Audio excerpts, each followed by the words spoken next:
Yo, Melissa, I hope you are well. Yeah, you're over on the West Coast, so you're just getting this early this morning. All good. Thanks for your patience on vacation, but got some downtime, so I looked at this for you. First thing is, I looked at your goals, cutting the interest, keeping this 5+ years. I mean, it's a great rental area, like in Conshohocken.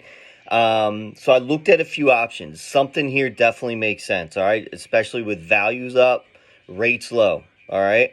It just depends on how you want to do it and how you want to structure it. Because with investment properties, you have to structure it a bit differently than a primary residence, let's say, okay? So, lots of benefit here, though, all right? So looked at a 15, a 20, and a 30 just so you had a comparison, all right? So the first things first, you are about just over, so you're 3.5 years in, okay?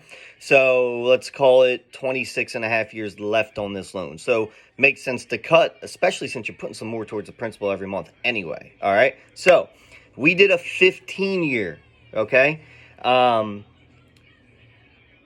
You told me you're paying about $20.50 per month with that extra going towards the principal because the real payment's only $17.26 taxes and insurance, all right? 15-year, all right, if we're just going to compare, would put your payment at $18.45-ish, $18.50-ish. That's without the extra money, all right?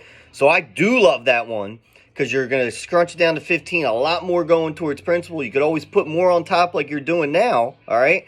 But doesn't really affect your monthly budget, which is great. Getting rid of PMI, dropping you down, I would say, into the high 2s with a 15-year, okay?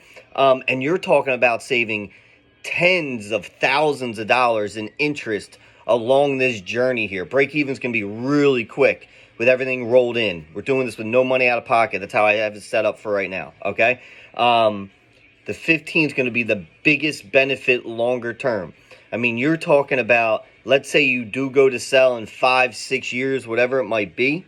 Longer the better, all right? Compared to your current loan, I mean, you're going to net, if you go to sell, I mean, I think you're talking about 50, 60K at least extra in your pocket, all right?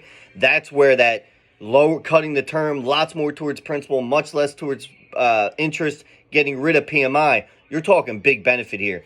And your monthly nut is not changing, all right, which is awesome. All right, someone's calling me. Anyway, I looked at that. All right, so payment goes up like $120 a month according to your minimum monthly payment, but you're already paying $20.50. Love this one. All right.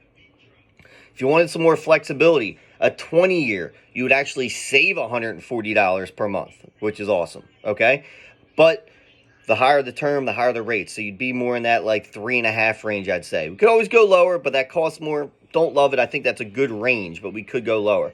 30-year, I mean, you're saving even more. I mean, I don't think you're going to do that. But you can also do an exact term. You could do 26 years. You could do 25 years. Bunch of different ways you can cut this up. I think, from your goals, you are looking probably at a 15-year because your nut is staying the same. If you needed some extra money per month, that's where I look at the 20, put more towards principal and really structure it that way. All right? I really love that 15, though, according to what you told me and knowing you from before and looking at your long-term goals. Now, my personal opinion with the escrows, taxes, and insurance, okay? Especially on investment properties. See, I do this with my investments and even my primary.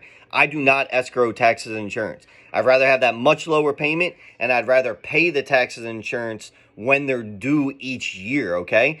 With investments, that's great, okay? Because you have a much lower nut, you're getting good rental there, and then you have to pay it on your own time. What I like to say is, God forbid something happens, you have that much lower payment. Guess who's getting paid last? The tax man and insurance, okay? I like that scenario.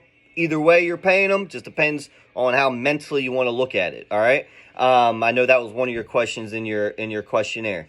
So again, I'm doing this, rolling everything in. You're going to skip or defer a payment. That's cash in your pocket. You'll get escrow money back. A lot of different ways you can cut this up, but really love the 15.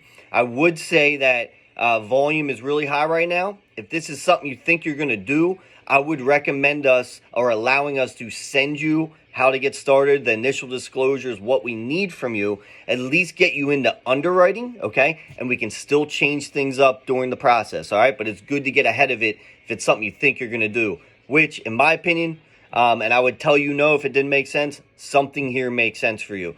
You're only throwing away money right now, especially if you're keeping this property. This is a really good financial strategy for this. It's like almost another retirement plan for you, another investment, true investment, cutting that term, monthly nut stays the same, and just netting tons of money when you do go to sell in the future. I love the idea of doing this one. All right, hit me up with any questions. Let me know if you want us to send everything to you. Hope you have a great day.